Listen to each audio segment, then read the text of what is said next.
Bupati Tanah Datar yang diwakili oleh Camat Pariangan melantik Wali Nagari pengganti antar waktu Nagari Pariangan Kecamatan Pariangan.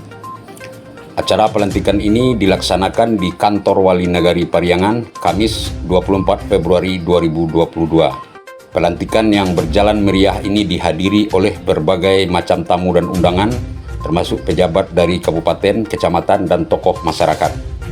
Pada acara pelantikan ini juga diserah terimakan jabatan PJ Wali Nagari dengan Wali Nagari yang definitif. Diiringi juga dengan penggantian TP PKK Nagari Pariangan Kecamatan Pariangan.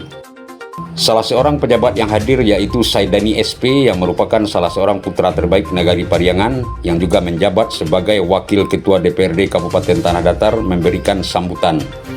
Harapannya agar Wali Nagari bisa melanjutkan pembangunan Nagari Pariangan karena Pariangan sudah memiliki brand atau nama di kelas internasional. Oleh karena itu, Saidani berharap semoga Wali Nagari bisa menjalin koordinasi dan kerjasama dengan berbagai pihak.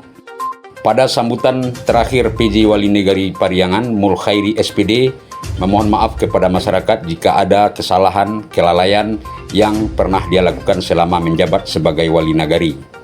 Demikian Jurnal Minang dari Studio 1 Jurnal Minang, Batu Sangkar melaporkan.